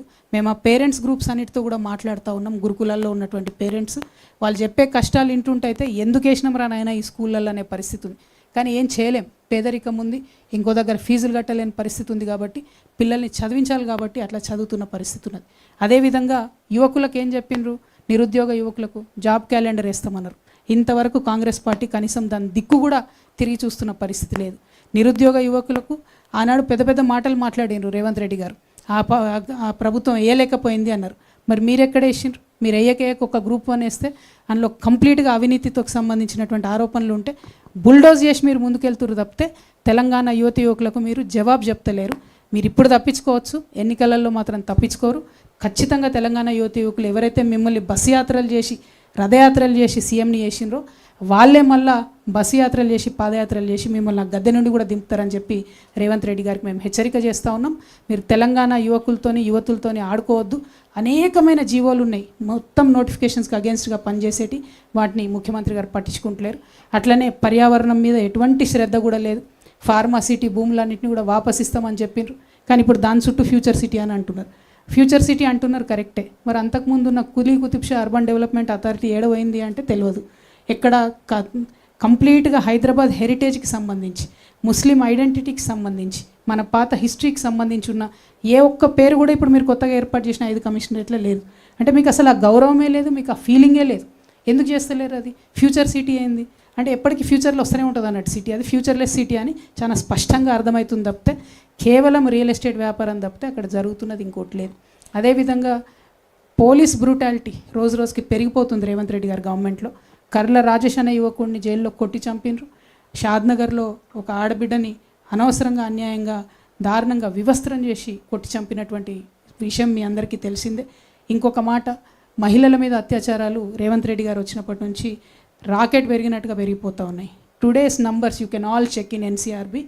2500 women have been raped in the last 1 year. అంటే యావరేజ్ డైలీ ఒక 7 మంది ఆడబిడ్డల మీద అత్యాచారం జరుగుతుంది మన తెలంగాణ రాష్ట్రం. ఇవి రిపోర్టెడ్. అన్రిపోర్టెడ్ ఎన్ని ఉంటాయి? అంటే ఎందుకంత భయం లేదు? పోలీసులు అంటే ఎందుకంత భయం లేదు? ప్రభుత్వం అంటే ఎందుకంత భయం లేదు? మా ఆడబిడ్డలకు ఎందుకు రక్షణ లేదని నేను ముఖ్యమంత్రి గారిని స్ట్రేట్గా క్వశ్చన్ చేస్తూ ఉన్నా. At the same time communal violence బీభత్సంగా పెరిగిపోతుంది. రోజు ఏదో ఒక దగ్గర ఒక గుడిలో అమ్మవారి విగ్రహాన్ని ధ్వంసం చేస్తారు, లేకపోతే ఒక మసీద్ని ఏదో చేస్తారు, లేకపోతే ఒక చర్చ్ మీద దాడి చేస్తారు. Why is this happening? Why are you not able to control? అంటే హోమ్ మినిస్టర్ మీరే ఉంటారు, లా అండ్ ఆర్డర్ కంట్రోల్ చేయరు. హోమ్ మినిస్టర్ మీరే ఉంటారు, మహిళలకు సెక్యూరిటీ ఇయ్యరు. విద్యాశాఖ మంత్రి మీరే ఉంటారు, పిల్లలు చచ్చిపోతున్నా కూడా రివ్యూ చేసే అవకాశం ఉండదు. ఇక ప్రజలను కలుసుడు, మమేకమవుడు అని చాలా పెద్ద పెద్ద మాటలు చెప్పారు అంతకుముందు. ప్రజావానికి ఒక్కరోజు వచ్చిరండి సీఎం గారు, జస్ట్ 1 day. తర్వాత ప్రజావాణిలో చిన్నారెడ్డి గారు ఉంటారు, ఇంకొక ఆఫీసర్ ఉంటారు తప్పితే ఇంకెక్కడా లేదు. అంటే సీఎం గారికి కనీసం ప్రజలను కలిసే తీరిక లేదు. మరి లేకపోతే ఎందుకు మాట ఇచ్చినట్టు? మీరు ఇచ్చిన మాట తప్ప మేము ఇంకోటి అడుగుతలేం. సెక్రటేరియట్కి ఎన్నిసార్లు వచ్చిరండి రేవంత్ రెడ్డి గారు? ఈయన కూడా వాస్తు ప్రాబ్లంతోనే వస్తున్నారా లేదా అన్నది అర్థం కాని పరిస్థితి. రివ్యూలు ఎక్కడ పెడుతున్నారంటే కమాండ్ కంట్రోల్ రూమ్, లేకపోతే MCHRD. మరి సెక్రటేరియట్ ఎందుకు కట్టినట్టు? సెక్రటేరియట్లో మార్పులు చేర్పులు ఎందుకు చేసినట్టు? మీకు కూడా వాస్తు ప్రాబ్లం ఏమైనా ఉందా? మరి మీరు ఆరోపించినట్టుగానే అనేది సూటిగా మేము ప్రశ్నిస్తా ఉన్నాం. అంటే ఒక పక్క ప్రజలతో మమేకం గారు, ఇంకొక పక్క దారుణమైనటువంటి విధ్వంసం జరుగుతుంటే పట్టించుకోరు, ఇంకొక పక్క హైడ్రా పేరుతోని ఒక పేద తల్లి గుండె ఆగిపోయింది. అన్ని పర్మిషన్లు ఉండగా కూడా మీరు ఎవరిని పడితే వాళ్ళని కూలగొడతారు. మీ మంత్రుల ఇళ్ళ దగ్గరికి పోరు, మీ కుటుంబ సభ్యుల ఇళ్ళ దగ్గరికి పోరు, అని మిగతా వాళ్ళందరి మీద మాత్రం హైడ్రా నడుస్తుంది. బతుకమ్మ కుంట పోతిరి, ముఖ్యమంత్రి కూడా వాయాడికి అందరు పోతే ఇనాగ్రేషన్ చేస్తారు. ఇప్పుడు కోర్టు తీర్పు వచ్చింది. ఇప్పుడు ఏం చేస్తారు? దానికి ఎట్లా చేస్తారు? దాన్ని ఎట్లా కాపాడతారు? అంటే ఏమాత్రం కనీసం కొంత న్యాయం ఉందా లేదా అని ఆలోచన లేకుండా ఎటుపడితే అటువై కూలగొట్టాలి, ప్రచారం చేసుకోవాలి, తర్వాత ఏదైతే అదవుతుందని ఒక లెక్కలేనితనం, లాపర్వాయి. ఈ లెక్కలేనితనంతోనే పోయిన ప్రభుత్వం గద్దె దిగింది. ఈ లెక్కలేనితనంతోనే ఇప్పుడు మీరు కూడా గద్దె దిగబోతా ఉన్నారు. రేవంత్ రెడ్డి గారికి, కాంగ్రెస్ పార్టీకి నేను ఇవాళ సవాల్ చేసి చెప్తున్నా, మీరు రెగ్యులర్గా ఎన్నికలు వస్తే 800 రోజులు ఉంది. మీ ముఖ్యమంత్రి గారు బోనస్ 6 నెలలు అన్నట్టు వస్తే 1000 రోజులు ఉంది. ఈ 1000 రోజులల్లా కాళ్ళకు బల్పం పట్టుకొని తెలంగాణ అంతా తిరుగుతాం. తెలంగాణ రక్షణ సేన ఖచ్చితంగా కాంగ్రెస్ పార్టీని గద్దె దించి తీరుతామని కూడా ఈ సందర్భంగా తెలియజేస్తూ, మరి ఈ అవకాశం ఇచ్చినటువంటి విరాతాలి అన్న, టైం ఎక్కువ తీసుకున్నానా? అంతేనా? అయితే ఈ అవకాశం ఇచ్చినటువంటి విరాతాలి అన్న గారికి, అదేవిధంగా మొత్తం ప్రెస్ క్లబ్ సభ్యులందరికీ కూడా ధన్యవాదాలు తెలియజేస్తున్నాను. Thank you. జై Telangana. We know that you are a good orator like your dad, but the key words of our talk, Sarvodaya, Panchajanya, free education, free health coverage, farmer welfare and social justice, Janji, prosperous Janji and senior citizen friendly, and lastly emotionally motherly touch, Kavithamma. So I want to ask you my first question before we go to them. What you criticized your dad with so harsh words. What led to the deep divide? అంత అగాధం ఎందుకు ఏర్పడింది మీకు, మీ నాన్నకి? ఇది పొలిటికల్లా, it's deep పర్సనల్లా? Can you speak out your heart? First of all, it's unfair for the moderator to get the first question. But anyways, he's taken that advantage. I'm happy about it. ఒకటి, నేను మా నాన్నని criticise చేయలేదండి. Political లీడర్గా కేసీఆర్ గారిని criticise చేసిన, BRS party అధ్యక్షులు గౌరవనీయులు పెద్దలు కేసీఆర్ గారిని క్రిటిసైజ్ చేసిన తప్పితే మా నాన్న కేసీఆర్ని నేను తిట్టలేదు. మా నాన్న కేసీఆర్తోని నాకు ఎటువంటి ప్రాబ్లం లేదు. నాన్నగా ఆయన లేకపోతే నాకు జన్మనే లేదు. నేను ఒక హిందూ మహిళగా, రోజు పొద్దున్న లేస్తే పూజ మెడిటేషన్ చేసే మహిళగా చెప్పేటటువంటి ఫస్ట్ 5 పేర్లలో తల్లిదండ్రుల పేరు కూడా ఉంటుంది. తల్లిదండ్రులతోని నాకు ఎటువంటి సమస్య లేదు. బీఆర్ఎస్ పార్టీ అధ్యక్షులు కేసీఆర్ గారితో ఖచ్చితంగా నాకు ఐడియాలజికల్ విభేదాలు ఉన్నాయి. మొన్న విమర్శించిన, రేపు కూడా విమర్శిస్తా తప్పు చేస్తే. నేను తప్పు చేస్తే అట్లనే బీఆర్ఎస్ పార్టీ వాళ్ళు కూడా నన్ను విమర్శించవచ్చు. నేను వ్యక్తిగతంగా ఒక మాట కూడా అనలేదు. బీఆర్ఎస్ పార్టీ ఫస్ట్ వచ్చినటువంటి ప్రభుత్వంగా వారు కొన్ని పనులు చేసి ఉంటే తెలంగాణకు బాగుండేది. ఆ పనులు చేయకపోవడం వల్ల ఏమైంది? ఒక కాన్సెప్ట్ ఉంటుంది సుధాకర్ రెడ్డి గారు, లాస్ట్ ఆపర్చునిటీ కాస్ట్ అంటారు దాన్ని. If you lose an opportunity, ఒక అవకాశాన్ని మీరు వదులుకుంటే దానివల్ల వచ్చే నష్టం. తెలంగాణలో తొట్టతొలి ప్రభుత్వంగా ఏర్పడ్డటువంటి బీఆర్ఎస్ ప్రభుత్వం ఏదైతే కృష్ణా గోదావరి నదుల నీళ్లను కరెక్ట్గా వాడుకొనగలిగి ఉంటే మన రైతన్నలకు వారు అధికారంలో ఉన్న 10 సంవత్సరాలలో 2,50,000 కోట్ల రూపాయల సంపద డైరెక్ట్గా రైతులకు అందేది. కృష్ణా నీళ్ళు వచ్చి ఉంటే మన పొలాలకు, గోదావరి నీళ్ళు వచ్చి ఉంటే 1,21,000 కోట్లు కేవలం ఈ 2 ప్రాజెక్టులకు పెట్టిండ్రు. ఏది? కాళేశ్వరం, అట్లానే పాలమూరు రంగారెడ్డి. 1,21,000 పెట్టి 2 ప్రాజెక్టులు కడితే ఇచ్చింది నీళ్ళు ఎన్నిటికీ అంటే 1,00,000 ఎకరాలకు ఇచ్చారు. నేను దాన్ని క్రిటిసైజ్ చేసిన, బీఆర్ఎస్ పార్టీ అధ్యక్షుడిగా ఖచ్చితంగా వారిని క్రిటిసైజ్ చేసిన, ఇవాళ చేసిన, రేపు కూడా చేస్తాను. ఎందుకంటే ఆ last opportunity cost only for farmers is 2.5 lakh crores. ఆ సంపద డైరెక్ట్గా మా రైతన్నల జేబులకు పోయేది, అది పోయింది. ఇంకొకటి లాస్ట్ ఆపర్చునిటీ కాస్ట్లో మొత్తం 2001 నుంచి 2014 దాకా తెలంగాణ రాష్ట్రం వచ్చే వరకు కొట్లాడినటువంటి యువకులకు ఉద్యోగ అవకాశాలు ఇవ్వకుండా ఒక 10 సార్ల పేపర్ లీక్ అయ్యి, అంత పెద్ద ఐటీ మినిస్టరు, అన్ని దేశాలకు పోయి స్పీచ్లు ఇచ్చే ఐటీ మినిస్టర్ కేటీఆర్ గారు ఉండంగా టీసీఎస్ లాంటి కంపెనీతో మాట్లాడుకొని ఫుల్ ప్రూఫ్గా మనము ఎగ్జామ్స్ పెట్టలేమా అండి? టోఫెల్ పెట్టడంతో మాట్లాడుకొని పెట్టలేమా? జిఆర్ఈ పెట్టడంతో మాట్లాడుకొని పెట్టలేమా? ఎట్లా ఫెయిల్ అవుతుంది? మన గ్రూప్ 1 ఎందుకు ఫెయిల్ అవుతుంది? 10th క్లాస్ పరీక్షల పేపర్ ఎందుకు లీక్ అవుతుంది? ఆ ఫెయిల్యూర్ వల్ల ఇప్పుడు ఏమైంది? ఇవాళ రేపు ఉన్న ఫాస్ట్ జనరేషన్లో ఎవ్రీ 7 years కొత్త జనరేషన్ వస్తుంది, 10 years లేదు ముందులాగా. అంటే తెలంగాణ రాష్ట్రం వచ్చినాక ఫస్ట్ 10 ఏళ్ళు, ఇప్పుడు ఈ కాంగ్రెస్ ప్రభుత్వంలో వచ్చిన 2.5 years చూసుకుంటే 2 generations ఉన్న పిల్లలు లాస్ అయినరు. మీ అందరికీ తెలుసు, ఒక్క గవర్నమెంట్ ఉద్యోగం కోసం 1,00,000 మంది రాస్తారు దానికి exam. At any point of time 30 to 40 lakh people Telangana యువకులు ఎగ్జామ్ ప్రిపరేషన్లే ఉంటారు. మరి వాళ్ళందరిది లాస్ట్ ఆపర్చునిటీ కాస్ట్ కాదా? వాళ్ళ జీవితంలో వాళ్ళు కోల్పోయిన ఉద్యోగాలు, వాళ్ళు కోల్పోయిన అవకాశాలు, వాళ్ళ కుటుంబ సభ్యులు పడ్డ ఇబ్బందులు, ఆ లాస్ట్ ఆపర్చునిటీ కాస్ట్ అనేది ఖచ్చితంగా బీఆర్ఎస్ ఖాతాలోకే పోతుంది. కాబట్టి బీఆర్ఎస్ అధ్యక్షుడు కేసీఆర్ గారిని నేను విమర్శించిన తప్పితే నేను మా ఫాదర్ కేసీఆర్ గారిని విమర్శించలేదు. పొలిటికల్ లీడర్ కేసీఆర్ గారిని విమర్శించినాను, రేపు కూడా విమర్శిస్తాను. కవిత గారు, కవిత గారు, మధు ఆర్టీవీ శ్రీనివాస్ V6 అక్క, మీరు 25వ తారీఖు పార్టీ ప్రకటించినప్పుడు ఒక పేరు వచ్చింది, తెలంగాణ రాష్ట్ర సేన అని. సో ఈ మధ్య 2 రోజుల క్రితమేమో తెలంగాణ రక్షణ సేన అని ఉంది.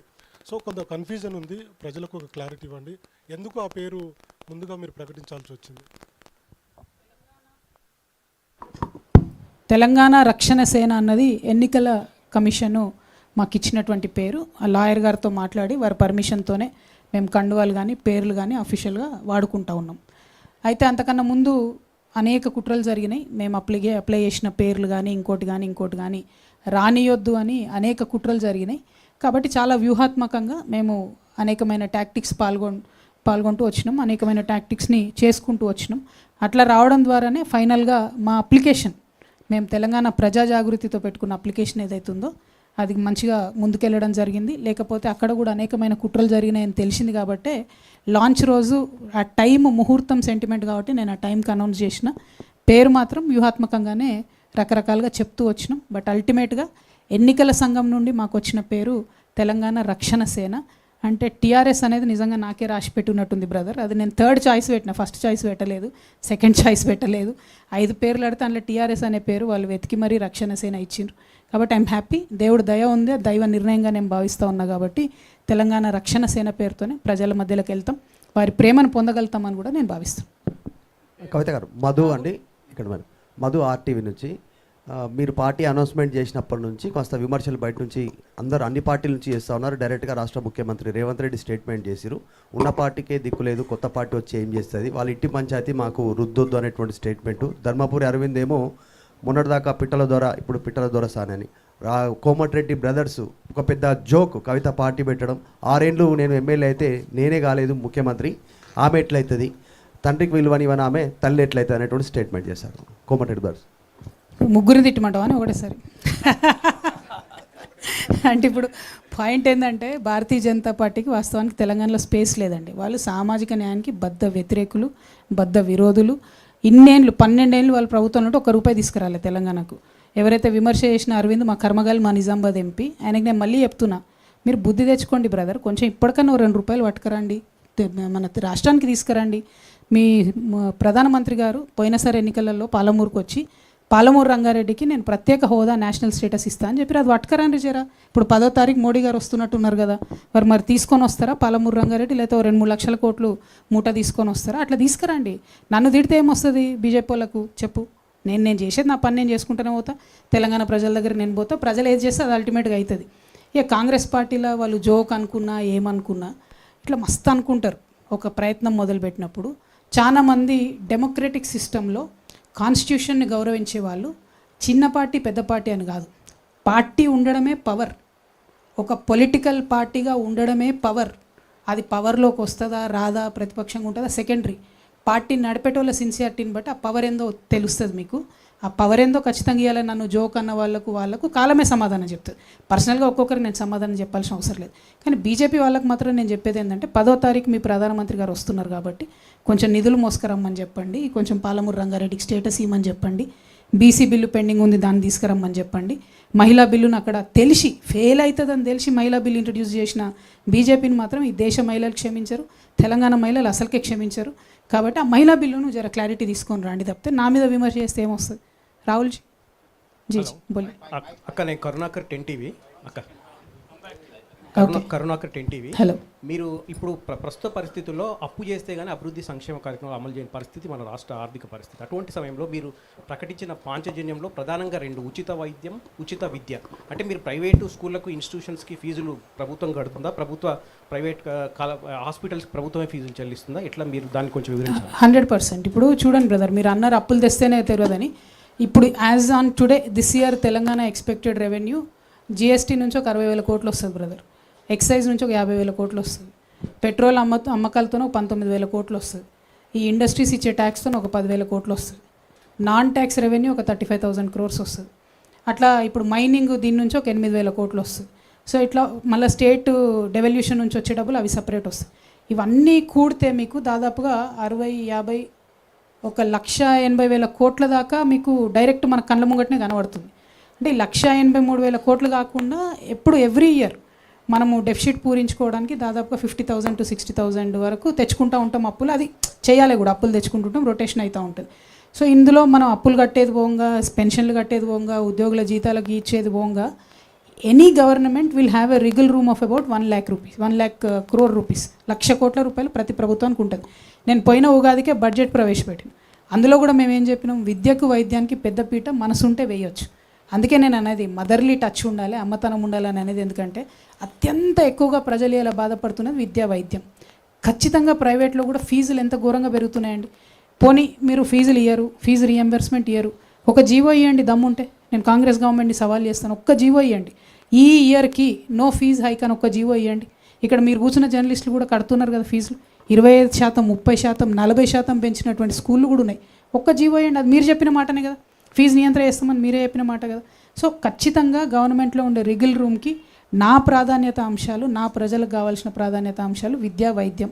దానికి అవుట్ రైట్గా 30 వేల కోట్లు పెట్టినా కూడా, 60,000 కోట్లు పోయినా కూడా, యూత్కి ఇచ్చే లోన్లు ఒక 10,000 కోట్లు పోయినా కూడా, వ్యవసాయానికి ఇచ్చేటటువంటిది ఇంకో 10-15,000 కోట్లు పోయినా కూడా, ఇంకో 10,000 కోట్లు కూడా అదనంగా ఉంటాయి. అంటే 1,00,000 కోట్లు నువ్వు ప్రజల కోసం పెట్టాలని అనుకుంటే ఆ బడ్జెట్ అదనంగా ఉంటుంది. నేను లెక్కలు మీకు మీదనే చెప్పిన కదా, ఇంకా డీటెయిల్గా కూర్చొని చేస్తే చాలా అవకాశాలు ఉన్నాయి. కానీ ప్రభుత్వాలకు చేసే చిత్తశుద్ధి లేదు, ఆలోచన లేదు. ఖచ్చితంగా మేము వచ్చినాక విద్యా వైద్యానికి అత్యధిక ప్రాధాన్యత ఇస్తాం, కంప్లీట్ ఫ్రీ ఇస్తాం. మీరు ప్రైవేట్ స్కూల్లో చదువుకుని, ఎందుకంటే వాళ్ళు మా రిసోర్సెస్ కదా, చదువుకొని రేపు పొద్దున వాళ్ళు మనకే సంపాదించి పెడతారు కదా, అంతే, స్టేట్కే ఇన్కమ్ వస్తుంది. కాబట్టి ఖచ్చితంగా దాని ప్రాధాన్యత అంశంగా టేకప్ చేస్తాం. Thank you. Hello ma'am, Krishnaveni from TV5. First of all, congratulations ఇంకా all the best. Thank you. And మీరు ఇప్పుడు మీ డాడ్ కాదు బీఆర్ఎస్ అధినేతని ప్రశ్నించాను, నేను విమర్శించాను అంటున్నారు. గత 10 ఏళ్లలో ఇదే పని చేయడానికి మీకు ఏం అడ్డొచ్చింది, ఇప్పుడు ఏం రిలీఫ్ ఇచ్చింది? థ్యాంక్ యూ అమ్మ. ఫస్ట్ ఆఫ్ ఆల్ ఉమెన్ కాబట్టి కంగ్రాచులేషన్స్ చెప్పింది. మా అన్నలు ఎవరు అడిగిన వాళ్ళు క్వశ్చన్స్ ఒక్కరు కూడా కంగ్రాచులేషన్స్ చెప్పలేదు.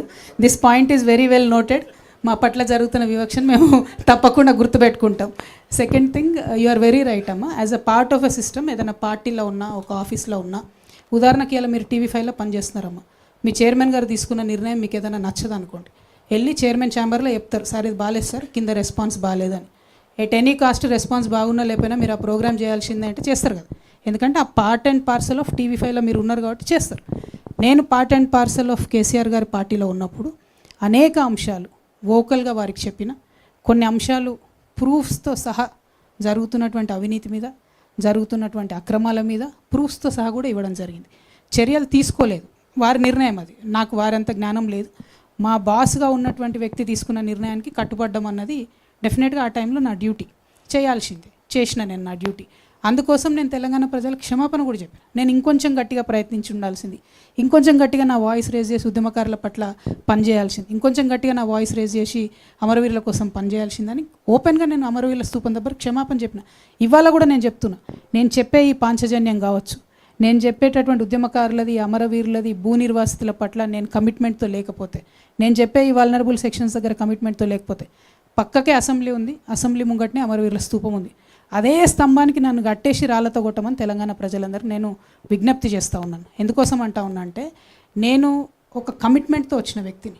ఆనాడు ప్రశ్నించలేదు కాబట్టి ఈనాడు ప్రశ్నించొద్దు అని అంటే అట్లా కుదరదు.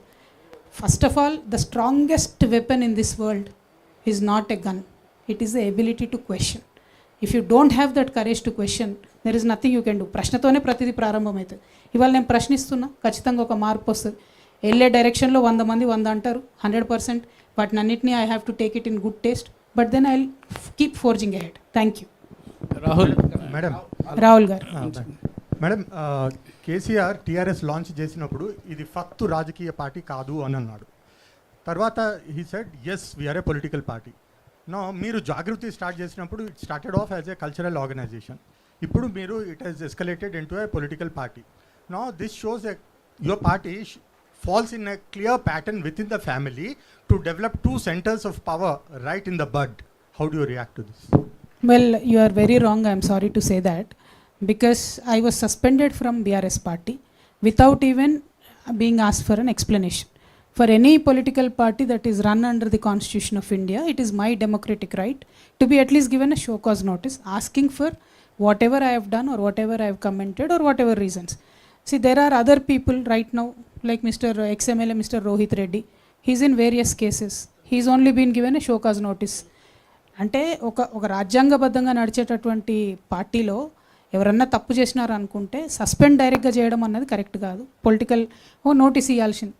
ఇవాళ ఎక్స్ఎమ్మెల్యే రోహిత్ రెడ్డి గారి మీద రకరకాల ఆరోపణలు వస్తున్నాయి. ఆయనకు షోకాజ్ నోటీస్ ఇచ్చిర్రు. మరి నేను ఏం తప్పు చేసినా నాకు తెలియదు, నన్ను అయితే డైరెక్ట్గా సస్పెండ్ చేసిండ్రు. ఏ రోజైతే బీఆర్ఎస్ పార్టీ నన్ను సస్పెండ్ చేసిందో, ప్రజా జీవితంలో ఉండాలనుకునే ఒక వ్యక్తిగా నాకు తెలుసు ఈ రాష్ట్రంలో బీజేపీ ఎన్నటికీ మేలు చేయదు, నాకు తెలిసి ఈ రాష్ట్రంలో కాంగ్రెస్ ఎన్నటికీ మేలు చేయదు. ఎందుకంటే మొత్తం ఉన్న తెలంగాణను ఆంధ్రాలో కలిపిందే కాంగ్రెస్. 2004లో పొత్తు పెట్టుకొని 2014 దాకా సాగదీసి 1200 మందిని చంపిందే కాంగ్రెస్. వచ్చిన తర్వాత కూడా ఇప్పుడు కాంగ్రెస్ ప్రభుత్వం వచ్చిన ఈ 2.5 ఏళ్లలో కూడా గోస తప్ప ఇంకోటి లేదు. సో నాకు కాంగ్రెస్ ఆప్షన్ కాదు, బీజేపీ ఆప్షన్ కాదు. మరి నేను ప్రజా జీవితంలో ఉండాలనుకునే వ్యక్తిగా నేను ఒక పొలిటికల్ అవుట్ఫిట్ పెట్టుకొని ప్రజల ఆశీర్వాదం కోసం వెళ్తా ఉన్నా. సో ఇది రెండు కనెక్టెడే కదా అని మీరు మాట్లాడితే అది చాలా తప్పండి. మీ ప్రశ్న తప్పని నేను చాలా వినయపూర్వకంగా చెప్తా ఉన్నాను. ఎందుకంటే బీఆర్ఎస్ పార్టీ నన్ను వద్దనుకున్నది. నేను మాత్రం నా తెలంగాణ ప్రజల దగ్గరికి, కుటుంబ సభ్యుల దగ్గరికి వెళ్తున్నా. వాళ్ళు ఆదరిస్తారో మరి నన్ను ఏం చేస్తారో అది ప్రజల ఇష్టం, వారికే వదిలేస్తాను. Thank you. Private HF TV యువతకి మహిళలకు ప్రియారిటీ ఇస్తున్నారు. రీసెంట్గా జైనింగ్స్ చూస్తే మాత్రం మీ పార్టీలో మాజీ ఎమ్మెల్యేలకు కావచ్చు, అదేవిధంగా మాజీ మంత్రులకు సంబంధించి కూడా వాళ్ళ జైనింగ్స్ తీసుకున్నారు. ఇది ఒక క్వశ్చన్. రెండో క్వశ్చన్ వచ్చేసి మీ టార్గెట్ బీఆర్ఎస్ పార్టీ నెక్స్ట్ వచ్చే ఎన్నికలకు సంబంధించినంత వరకు బీఆర్ఎస్ పార్టీ ఓట్లు దించడానికి మీరు ప్రియారిటీగా ఉంటున్నారా? ఒకటండి, మాకు వచ్చే జాయినింగ్స్లో న్యాచురలీ కొంచెము ఎక్స్ ఎమ్మెల్యేనో ఎక్స్ మినిస్టరో జాయిన్ అయితే మీరు ఎక్కువ వేస్తారు కదా. మామూలుగా కొత్తగా వచ్చే వాళ్ళని వేయరు కదా మీరు. వేలాది మంది, అంటే మరీ నేను ఎన్ని కండువాలు కప్పినా అని చెప్తే బాగుండదు, కానీ ఈ గత 1 ఇయర్గా వేలాది మంది జాగృతిలో జాయిన్ అయినారు. వాళ్ళు తెలంగాణ రక్షణ సేనలో భాగమవుతూ ఉన్నారు. ఈ కొద్దిగా తెలిసిన వాళ్ళు మెదక్ మాజీ జెడ్పీ చైర్మన్ గారు, లేకపోతే ఒక ఎక్స్ ఎమ్మెల్యే గారు, ఒక నిన్న మినిస్టర్ గారు ఇట్లా జాయిన్ అయినప్పుడు మీకు పెద్ద వార్త కనపడుతుంది. కానీ అనేక మంది జాయిన్ అవుతున్నారు. I'm very happy to say majority are youth and women. I'm really very happy to say. So రేపు ఫ్యూచర్లో కూడా అనుభవజ్ఞులను పిడికెల మందిని తీసుకుంటాం. వారి అనుభవం లేకుండా ముందుకెళ్ళలేం. At the same time youth and ఉమెన్కి ఎక్కువ ప్రయారిటీ ఇస్తూ ముందుకెళ్తాం. నాకు టార్గెట్ బీఆర్ఎస్ కాదు, కాంగ్రెస్ కాదు. నా టార్గెట్ సింపుల్, సర్వోదయ తెలంగాణ సాధించాలి. దానికోసం ప్రజల మధ్యలో ఉండాలి. ఆ క్రమంలో ఎక్కడ ఎవరు అడ్డం వచ్చినా వారిని మాత్రం విమర్శిస్తాం. Thank you. మేడం నమస్తే అండి. 1 సెకండ్. ఎవరు మేడం? నమస్తే అండి. మీ దగ్గరే పెట్టుకోవద్దు అట్లా మైక్. చెప్పండి, ఇప్పుడే మీ పేరు చెప్పండి. మేడం నమస్తే అండి. హరికృష్ణ 6 టీవీ. మీరు ఏదనుకున్నా అనుకోపోయినా తెలంగాణలో కేసీఆర్ అనే ఒక బ్రాండ్ ప్రతి గ్రామంలో ఉంది. ఇప్పుడు ఆ బ్రాండ్ మారిపోయింది. మారిన మనిషి మరమనిషి అని చెప్పి మీరు తెలంగాణ సమాజంలోకి వచ్చారు. ప్రజలు 10 సంవత్సరాలు ఒక వినూత్న అవకాశం కేసీఆర్కి ఇచ్చారు, బ్రహ్మరథం పట్టారు. ఇప్పుడు మీరు వచ్చి మారిన మనిషి కేసీఆర్ తెలంగాణ ప్రజలకు ఏం చేయలేదు అని చెప్పి ఇదే తెలంగాణ ప్రజల ముందు నన్ను ఆదరించడానికి వస్తున్నారు. మీరు ఇది కాన్ఫిడెన్సా, ఓవర్ కాన్ఫిడెన్సా? అది కాలం నిర్ణయిస్తుంది కదా బ్రదర్. Shekhar, metro TV. మహిళలకు ప్రియారిటీ ఇస్తాము అని అంటున్నారు. మహిళా రిజర్వేషన్ అంశాలపైన మీరు ఢిల్లీలో కూడా పోరాటాలు చేశారు. కానీ మీ పార్టీలో మహిళా రిజర్వేషన్ 33% ఇస్తారా, 50% వరకు ఇస్తారా? మహిళలకు ఎలాంటి ప్రాధాన్యత ఇస్తారు పార్టీలో? రిజర్వేషన్ బిల్లు పాస్ అయినా కాకపోయినా, మహిళా రిజర్వేషన్ బిల్లు పాస్ అయినా కాకపోయినా 33%కి తగ్గకుండా ఖచ్చితంగా సీట్లు ఇస్తాం. 33% అని ఎందుకంటున్నా అంటే ఈ దేశంలో మనకేందో కర్మ, కానీ బీసీలు 50%కి ఎక్కువనా 27% బీసీ రిజర్వేషన్లు అని చెప్పి ఎప్పుడో ఒప్పుకున్నాం. 50% మహిళలు ఉన్నా కూడా 33% అని చెప్పి మనందరమే ఒప్పుకొని ఒక ముందడుగేసినాం. కాబట్టి దాన్ని ప్రస్తుతం బెంచ్ మార్క్గా తీసుకుంటున్నాం. బట్ మా ఆడబిడ్డలు లోకల్ బాడీస్లో అయినా, మున్సిపల్ కార్పొరేషన్స్లో అయినా కూడా ఎప్పుడైతే అవకాశం ఇచ్చారో 33%, దాన్ని వాళ్ళు పర్ఫామ్ చేసి 50%కి తెచ్చుకున్నారు. ఇప్పుడు లోకల్ బాడీస్లో 50% వచ్చినా, జిహెచ్ఎంసీలో 50% వచ్చినా, అది మహిళలు తమ స్ట్రెంగ్త్ ప్రూవ్ చేసుకున్నారు కాబట్టి వచ్చింది. మా పార్టీలో ఖచ్చితంగా 33% తగ్గకుండా ఇస్తాం. ఏమాత్రం అవకాశం ఉన్నా 50% ఇవ్వడానికి నా శాయశక్తిలో ప్రయత్నం చేస్తాం. 1 సెకండ్ సార్ ప్లీజ్. మహిళలకు అవకాశం ఇద్దాం. మైక్ ఇవ్వండి. ఆమె అడుగుతున్నారు ఇందాక నుంచి. So give it for then you come. Kavitha గారు, first of all congratulations. Thank you. చూసిరా ఆడబిడ్డలు కంగ్రాట్స్ చెప్తురా అన్న, అన్యాయం అన్న. నా పేరు శైలజ ఫ్రమ్ 99 టీవీ. సో మీరు పార్టీ ప్రకటించిన రోజు పాంచజన్యం అని చెప్పేసి కూడా 5 పెట్టారు. సో దాంట్లో ఎందుకు మహిళా రిజర్వేషన్లకు సంబంధించి పెట్టలేదనేది కూడా ఒక ప్రశ్న. అంటే గతంలో జంతర్ మంతర్ దగ్గర కూడా కవిత మహిళా రిజర్వేషన్ల కోసం కొట్లాడిన పర్సన్. సో పాంచజన్యంలో మహిళా రిజర్వేషన్లకు సంబంధించి ఎందుకు మీరు పేరు అనేది మెన్షన్ చేయలేదని చెప్పేసి క్వశ్చన్. మహిళ అనేది ప్రత్యేకంగా మెన్షన్ చేసే కేటగిరీ కాదమ్మా. ప్రతి అంశంలో విద్య అయినా, వైద్యమైనా, సామాజిక న్యాయమైనా, ఉపాధి అయినా, వ్యవసాయమైనా ప్రతి దాంట్లో మహిళలదే ప్రాధాన్యత. ఇలా వ్యవసాయం అనగానే, రైతు అనగానే అందరూ మొగ రైతు బొమ్మేస్తారు. కానీ ఇంట్లో ఆడవాళ్ళు పొలంలో పని చేయకుండా ఒక్క గింజ కూడా బయటికి రాదు. అది గ్రౌండ్లోకి పోయి చూసేటటువంటి వ్యక్తిగా మా మహిళా రైతులు ఎంత కష్టపడతారో నేను చూస్తున్నాను. ఇవాళ వ్యవసాయం కోసం నేను చెప్పే ప్రతి విషయం, విద్య కోసం నేను చెప్పే ప్రతి విషయం, నేను మళ్ళీ ఒకసారి మొత్తం నా స్పీచ్ అయ్యా కూడా చెప్పాను. ఈ అన్ని అంశాల్లో అండర్ కరెంట్గా పురుషులకు ఎంత అవకాశం వస్తుందో మహిళలకు కూడా అంతే అవకాశాలు ఇస్తాను. నేను ఒక మహిళగా ప్రత్యేకంగా మహిళల గురించి చెప్పే అవసరం లేదు. డెఫినెట్గా నా మైండ్ ఫస్ట్ మహిళల దిక్కే పోతుంది, మహిళల కోసమే పనిచేస్తుంది. ఆ ప్రయారిటీ ఖచ్చితంగా ఉంటుంది. అది పొలిటికల్ పొజిషన్స్లో అయినా సరే, ఫైనాన్షియల్ ఎంపవర్మెంట్ స్కీమ్స్ అయినా సరే, సోషల్ జస్టిస్ అయినా సరే. ఇవాళ అందుకోసమే ఓబీసీ రిజర్వేషన్ గురించి మాట్లాడినప్పుడు మన మొత్తం రాష్ట్రంలో ఓబీసీ కోటాలో బీసీ మహిళలకు ఉపకోటా ఉండాల్సిందని డే 1 నుంచి కమిట్మెంట్తో నేను పనిచేస్తూ ఉన్నాను. డే 1 నుంచి నేను చెప్తా ఉన్నాను. సో ఆటోమేటిక్గా నా మనసు మహిళల దిక్కే గుంజుతుంది. ప్రత్యేకంగా నేను చెప్పినా చెప్పకపోయినా మా అక్క చెల్లెలు అనేటటువంటి వాళ్ళు నాకు ప్రయారిటీ అంశంగా ఉంటారని మాత్రం తెలియజేస్తాను. మల్లికార్జున్. అక్క మల్లికార్జున్ రెడ్డి, సాక్షి చీఫ్ రిపోర్టర్ని. మీకు కంగ్రాచులేషన్ చెప్తున్నాను. థ్యాంక్ యూ అన్న. బలవంతంగా చెప్పించుకుంటున్నట్టున్నా కదా. 2 ప్రశ్నలు. ఒకటి ఏంటంటే, గతంలో కేసీఆర్ గారు పార్టీ పెట్టడం అంటే పాన్ డబ్బా పెట్టినంత ఈజీ కాదని అన్నారు. అంటే ఒక పార్టీ నడపాలంటే చాలా రిసోర్సెస్, చాలా వ్యూహాలు, ఎత్తుగడలు ఎన్నో అవసరం ఉంటాయి. ఒక మహిళగా అట్లాంటి శక్తి సామర్థ్యాలు మీరు ఉన్నాయని అనుకుంటున్నారు. రెండోది వచ్చేసి అంటే దానికి అది అంటే మీ కార్యాచరణ ప్రణాళిక అనేది పార్టీని నడపడంలో ఎట్లా ఉండబోతుంది. రెండోది వచ్చేసి ఏంటంటే, పాంచజన్యం అనేది ఒక ఎన్నికల టైంలో ఇచ్చే హామీ లాగానే ఉంది, కానీ ఒక సైద్ధాంతిక భూమిక ఉన్నంత అంటే ఒక అంత గ్రావిటీ లేదు అనే ఒక విమర్శ కూడా వస్తుంది. దాని మీద మీరేం రిప్లై చేస్తారు? అంటే ఫస్ట్ ఒకటండి, మీరు ఒకవేళ కేసీఆర్ గారికి కొంచెం అందరు కరెక్ట్గా వినాలి ఈ మాట. ఒకవేళ కేసీఆర్ గారికి నా ప్లేస్లో కొడుకుండుంటే ఇలా ఆయన పార్టీ పెడితే మీరు ఇట్లాంటి ప్రశ్న అడిగేవాళ్ళు కాదు. మీరు అడగడమే ఏం అడుగుతున్నారు? ఒక మహిళగా మీకు పార్టీ నడిపే శక్తి సామర్థ్యం ఉందా అని అడుగుతున్నారు. మహిళగా దేశాన్ని నడిపే శక్తి సామర్థ్యం ఉందని చెప్పి ఇందిరాగాంధీ గారు నిరూపించిండ్రు, జయలలిత గారు నిరూపించిండ్రు, మమతా బెనర్జీ గారు నిరూపించిండ్రు. అనేక మంది మహిళలు ఈ రాష్ట్రంలో ముఖ్యమంత్రులుగా దేశానికి అనేకమైనటువంటి వన్నెలు తెచ్చినటువంటి మహిళలు ఉన్నారు. వారందరి స్ఫూర్తితో పనిచేస్తాం. ఖచ్చితంగా మేము ఎవ్వరికి తీసిపోకుండా ఏ ఒక్క అంశంలో కూడా ఒక proper main stream political party ఎట్లా నడుపుతారో పురుషులు అంతకనే బాగానే నడుపుతాం తప్ప తక్కువ నడపమనే విశ్వాసాన్ని నేను మా ప్రజలకు కల్పించదలుచుకున్న first thing. Second thing, Panchajanyam అనేటటువంటి దానికి ఉన్నదే సైద్ధాంతిక పునాది. అధర్మం పైన యుద్ధం, అవినీతి పైన యుద్ధం. అవతల పక్క ఉన్నవాడు మనవాడే. ఇయ్యాలేంది అంతకుముందు ఆంధ్రోళ్ళ మీద పంచాయతీ. మనకి ఇప్పుడు ప్రతిపాటోడు తెలంగాణ వాడే కదా.